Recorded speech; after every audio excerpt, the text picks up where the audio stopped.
டேய் ஜெயராஜ், அக்கா என் தம்பியை ஏமாத்தி பணத்தை புடுங்கினது மட்டும் இல்லாம அவனை அடிச்சு ஹாஸ்பிட்டல்ல சேர்க்க வச்சிருக்காங்க. அவங்க இனிமே ஒரு நிமிஷம் கூட நிம்மதியா இருக்க கூடாது. அந்த முத்துமணிக்கம் பையன் வீட்டுக்கு போய் தட்டு முட்டு சாமானெல்லாம் எடுத்து வீசி எறிங்க. அந்த நாதாரிங்களை வெளியே இழுத்து போட்டுட்டு வீட்டை பிடி சாவி எடுத்துட்டு வாடா. திலகா, நான் சொல்றத கொஞ்சம் கேளு.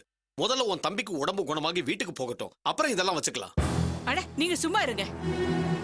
நாம ஏமாந்தத எவனோ ஒருத்தன் போன் பண்ணி சொல்றான். அவனுக்கு கூட என் தம்பி தான் உதவி பண்ணிருக்கான் போல இருக்கு. அவனுக்கு இருக்கிற நன்றி கூட இந்த நாதாரிங்களுக்கு இல்லாம போச்சு.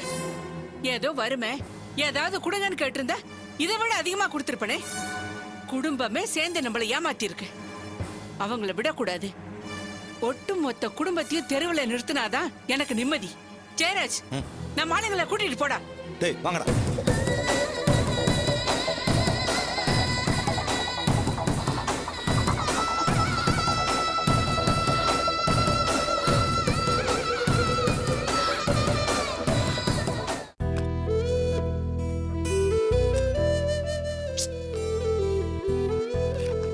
என்ன தமிழ் உள்ள செம வேட்டையா? இந்த பிரான்ச்ல எனக்கு மட்டும் தான் சம்பளம் ஏத்தி தர போறாங்களாம். அதான் ஏசிலே இவ்வளவு வேர்த்திருக்கா? அது எப்படிப்பா எவ்வளவு வலிச்சாலும் வெளியில காட்டிக்கவே மாட்டேங்கிற? நீ ரொம்ப நல்லவன்பா.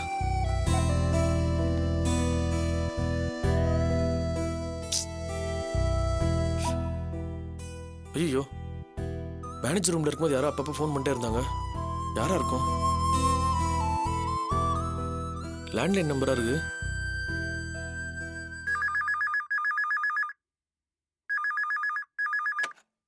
ஹலோ ஹலோ, நான் தமிழரசு பேசுறேங்க. இந்த நம்பர்ல இருந்து எனக்கு ஃபோன் வந்துச்சு. யார் பேசுறது? நான் துளசி தாங்க பேசுறேன்.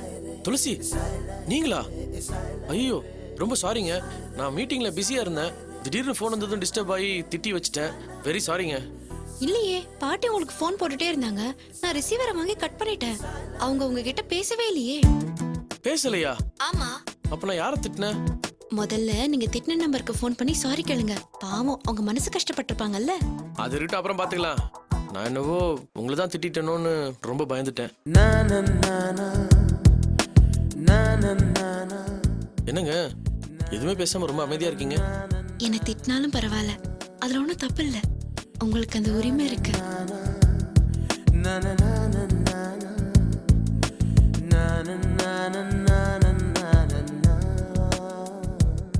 என்னங்க ஏன் பேசாம இருக்கீங்க? ஒன்றும் இல்லை. இப்போ பாட்டி எதுக்காக எனக்கு ஃபோன் பண்ணாங்க? ஒன்றும் இல்லை, சும்மா தான் கூப்பிட்டுருப்பாங்க. நீங்க பாட்டிக்கிட்ட அப்புறமா பேசிக்கலாம். முதல்ல நீங்க திட்டினவங்களுக்கு ஃபோன் பண்ணி சாரி கேளுங்க. யாரோட மனஸ்தாபமும் உங்களை ஒன்றும் பண்ணிடக்கூடாதுல்ல. முதல்ல உங்களுக்கு ஃபோன் பண்ணி பேசுங்க. சரி, நான் அப்புறம் பண்றேங்க. அப்புறம் இல்லை, இப்பவே அவங்க கிட்ட பேசுங்க. ஏங்க, நான் அப்புறம் பண்றேன்னு சொன்னதே உங்களுக்கு தாங்க. சரி. நல்ல வேலை, துளசியை நாம திட்டல. இப்ப வேற யாரை திட்டிருப்பேன்? சாரு.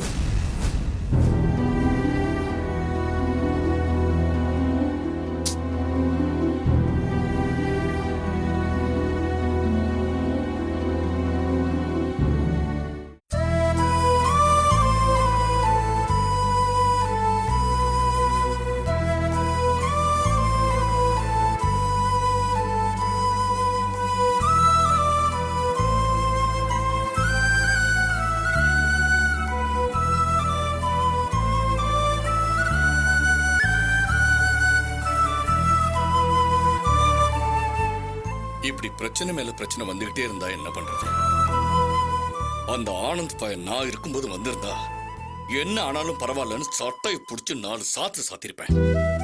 டே, நமக்கு இப்ப நேரம் சரியில்லடா. நாம ஒண்ணு நினைச்சா தெய்வம் ஒண்ணு நினைக்குது.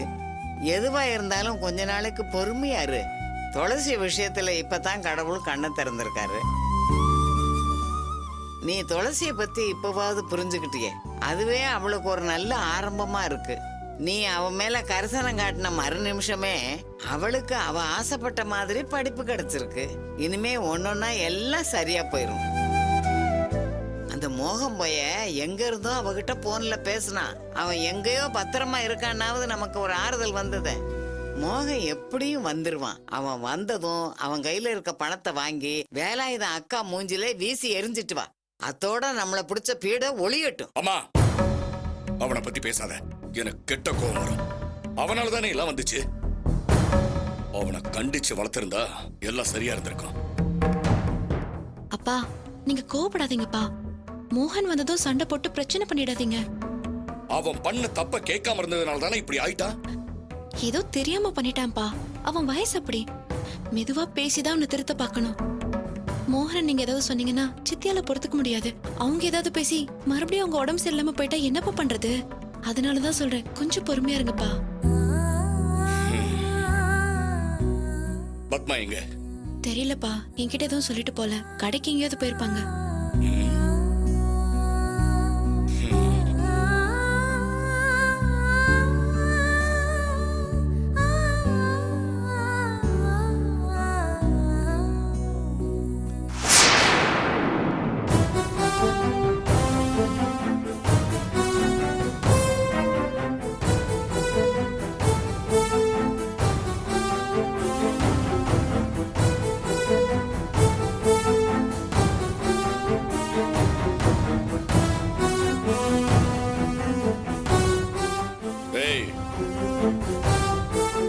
இங்க வாடா.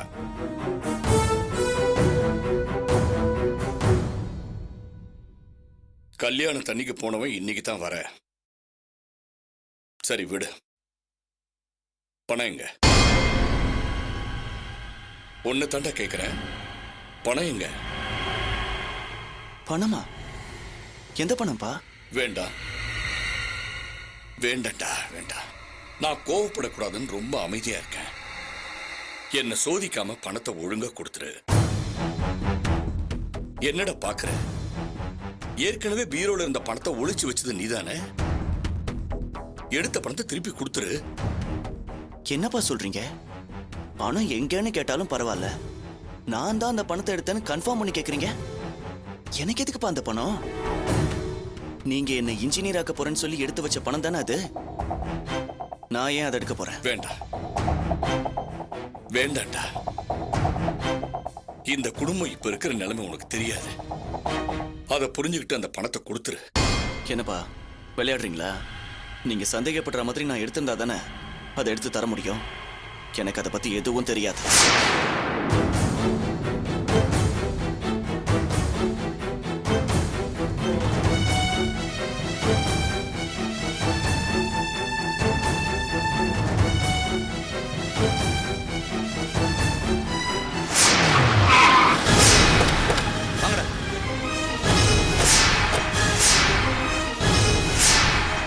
முத்துமாணிக்கம், வேலாயுதம் ஏட்ட வீட்டை வச்சு பணம் வாங்கினீல்ல, உன்னால தான் வாங்கின பணத்தை திருப்பி தர முடியல. நீ வாங்கின பணம் வட்டியோட சேர்த்து இந்த வீட்டு விலையை விட அதிகமாயிடுச்சு. அதனால வீட்டை காலி பண்ணிட்டு எல்லாரும் வெளியே போங்க. நான் வீட்டை பூட்டிட்டு சாவி எடுத்துட்டு போனோம். சீக்கிரம் சீக்கிரம். தம்பி தம்பி தம்பி, திடீர்னு இப்படி வந்து வீடை காலி பண்ணணும்னு சொன்னா எப்படி?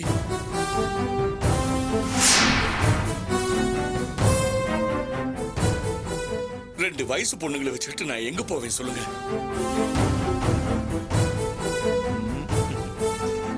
வேணா அவங்களை என் கூட அனுப்பி வை.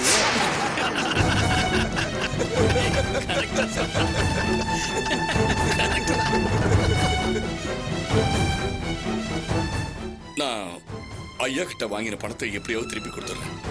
ஆனா எனக்கு கொஞ்சம் டைம் வேணும். யோ, உனக்கு உயிர் வாழ டைம் கொடுத்ததே அதிகம். சீக்கிரம் சீக்கிரம் ஆகட்டும். தம்பி தம்பி தம்பி, நீங்க பண்றது கொஞ்சம் கூட நியாயம் இல்ல. இப்படி திடீர்னு வந்து வீட காலி பண்ணணும்னு சொன்னா என்ன அர்த்தம்? நான் வேலையில அக்கா கிட்ட பேசிக்கிறேன். தயவு செய்து நீங்க எல்லாரும் வெளியே போயிருங்க. என்னது? நாங்க வெளியே போகணுமா? டேய், இந்த ஆளு சொல்றது உண்மைதான்டா. சும்மா பேசின்னு இருக்கிறது நியாயம் இல்லதான். இந்த ஆளு சொன்னா வீட்டை காலி பண்ண மாட்டாரு. வீட்டுல இருக்க தட்டுமுடி சாமான்களை எடுத்து வெளியே போடு.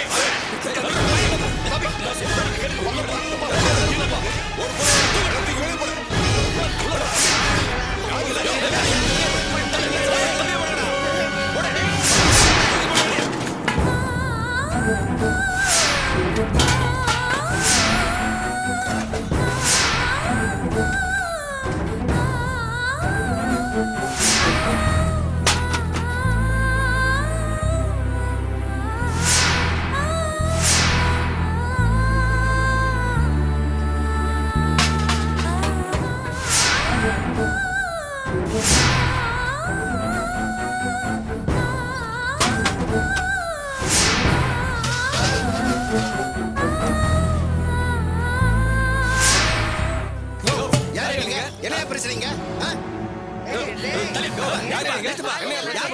எதுக்கு சாமானத்துக்கு வெளியே போறீங்க? என்ன பிரச்சனை? சொல்லுங்கப்பா. வாங்க வாங்க, நீங்களே ஒரு நியாயத்தை சொல்லுங்க. இந்த ஆளு வீட்டு பேர்ல கடன் வாங்கி இது வரைக்கும் வட்டியும் கட்டல, அசலையும் கட்டல. இது வரைக்கும் பல வருஷம் ஆகி போச்சு. வீட்டை காலி பண்ணி குடியான்னு நாங்களே எத்தனை தடவை சொல்லியாச்சு. இந்த ஆளு பணத்தையும் தர மாட்டேங்கிறான், வீட்டையும் காலி பண்ண மாட்டேங்கிறான். நீங்களே ஒரு நியாயத்தை சொல்லுங்க.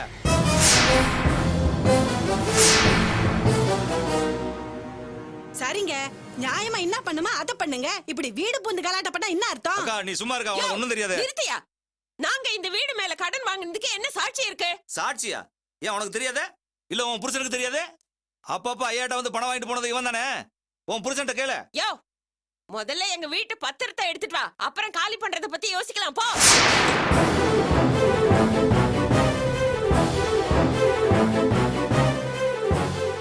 யோ, நீ பத்திரத்தை எடுத்துட்டு வா. எதுவா இருந்தாலும் அப்புறம் பேசிக்கலாம். பத்திரத்துல எடுத்துன்னு வர முடியாது. அப்ப வீட்டையும் காலி பண்ண முடியாது. என்ன நக்கலா? டேய், இவங்கிட்ட என்னடா பேச்சு? வீட்டுல இருக்க மிச்சம் மிச்சம் சாமானை வெளிய எடுத்து போறா. இருப்பா, நீ அவசரப்பட்டு துடியா துடிச்சிட்டு இருக்க. அந்த மாதிரி பத்திரத்தை கேக்குறாங்கல்ல, பத்திரத்தை கொண்டு வந்து காமிச்சிட்டு அப்புறம் உன் வேலையை பாரு. அதை விட்டுட்டு கரெக்டா பண்ற. அண்ணா, பத்திரம் காட்டணுங்கிற அவசியம் எங்களுக்கு கிடையாது. அந்த ஆளு பணம் வாங்கினானா இல்லையான்னு கேளுங்க. பணம் வாங்கியிருக்கலாம், வீட்டை அடமானம் வச்சு வாங்கியிருக்கலாம். அதுக்காக இப்படியா? அதான் அந்த அம்மா பத்திரத்தை காட்டுன்றாங்கல்ல, காட்ட வேண்டியதானே? பத்திரத்துல நாங்க காட்ட முடியாது. இது எங்களுக்கு அவங்களுக்குள்ள பிரச்சனை. தெருக்குள்ள யாருக்காவது பிரச்சனைனா நாங்க அதை கேட்க தான் செய்வோம். சரி, பத்திரத்தை நீயும் காமிக்க மாட்டேங்கிற. போலீஸுக்கு போன் பண்ணுவோம், அவங்க வந்து என்ன முடிவு பண்ணாலும் பண்ணட்டும்.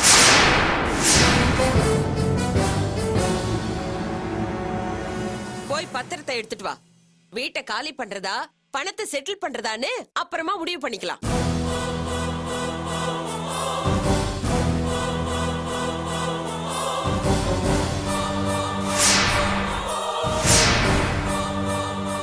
டேய் வாங்கடா, அக்காட்ட பேசிட்டு அப்புறம் வந்து வச்சுக்கலாம்.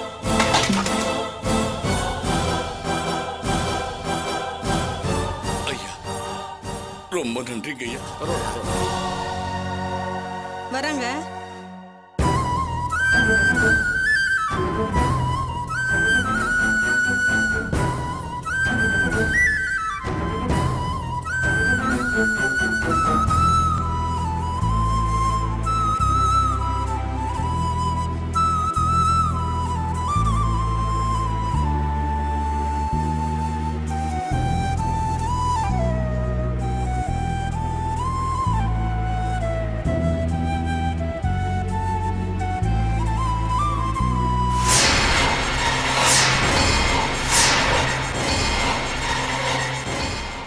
அவ்வளவு திமிரா பேசினாள் அவ.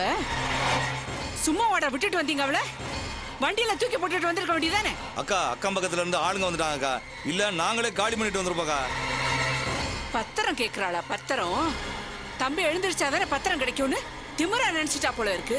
பத்திரம் எங்கடா போயிடும்? வீட்டுலதான் இருக்கு. வாடா, நான் எடுத்து தரேன்.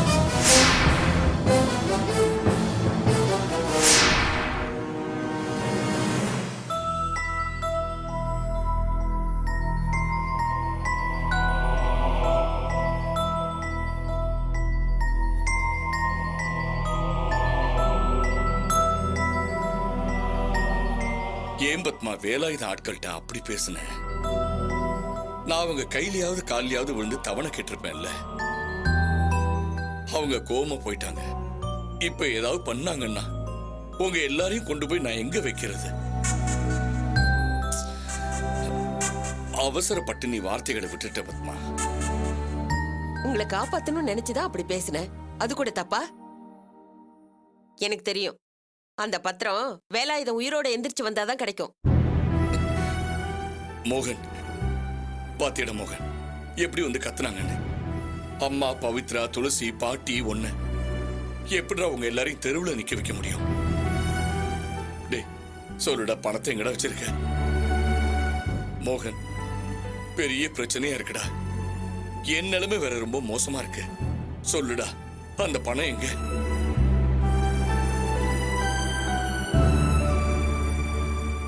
டேய், நான் உங்ககிட்ட தானே பேசிக்கிட்டு இருக்கேன். இங்க உயிர் போற விஷயத்தை பத்தி நான் பேசிக்கிட்டு இருக்கேன். நீ செல்ல நோண்டிட்டு இருக்க. டேய் மோகா, என் நிலைமையை புரிஞ்சுக்கடா. நான் வேலாயத்தோட ரவுடிங்கள்ட்ட கெஞ்சறதை விட பெத்த புள்ள உங்ககிட்ட கெஞ்சி கேட்டுக்கிறேன்டா. அந்த பணத்தை கொடுத்துடுறா.